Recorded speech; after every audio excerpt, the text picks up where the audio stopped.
से मुगलों की अधीनता स्वीकार करने की अपील की, लेकिन प्रताप ने साफ इनकार कर दिया। इसके बाद अकबर ने अपने कोर्ट के नवरत्नों में से एक आमेर के राजा मान सिंह को मेवाड़ भेजा। मान सिंह मुगलों के प्रति वफादार था और अकबर का रिश्तेदार भी था। उससे पहले उसके पिता भगवंत दास और अकबर के नवरत्नों में से एक राजा टोडरमल भी अकबर की तरफ से महाराणा प्रताप को मनाने आ चुके थे, मगर सब नाकाम रहे। लेकिन मान सिंह को लगता था कि वो महाराणा प्रताप को अकबर के आगे झुकने के लिए राजी कर लेगा।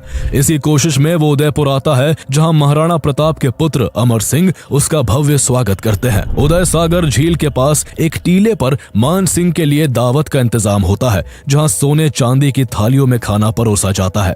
लेकिन मान सिंह जिस व्यक्ति से मिलने आया था, उसे वो महाराणा प्रताप कहीं भी दिखाई नहीं दिए। ये देखकर मान सिंह के गुरूर को गहरी चोट पहुंची और उसने महाराणा के पुत्र अमर सिंह से कहा कि वो तब तक खाने को हाथ नहीं लगाएगा जब तक महाराणा स्वयं उसके साथ बैठकर भोजन नहीं करते। अमर सिंह ने मान सिंह से कहा कि महाराणा के पेट में दर्द है, इसलिए वो उसके साथ भोजन नहीं कर पाएंगे। ये सुनकर भी मान सिंह अपनी जिद पर अड़ा रहा। जब ये बात महाराणा प्रताप तक पहुंची तो उन्होंने उसके लिए जो संदेश भेजा, उसे सुन मान सिंह के चेहरे का रंग सफेद पड़ गया। महाराणा का संदेश था कि वो ऐसे राजपूत के साथ खाना नहीं खा सकते जिसने अपनी बुआ की शादी एक तुर्क से कर दी हो। दरअसल महाराणा प्रताप ने अकबर को कभी भारत का नहीं माना। वो अकबर को हमेशा तुर्क कहकर ही संबोधित करते थे, जहां अकबर के पूर्वजों की जड़ें थी। ये सुनते ही मान सिंह तिलमिला उठा। उसने भोजन नहीं किया और घोड़े पर सवार होकर महाराणा प्रताप के पुत्र अमर सिंह से कहा, मुगल बादशाहत को ठुकराना एक संघर्ष को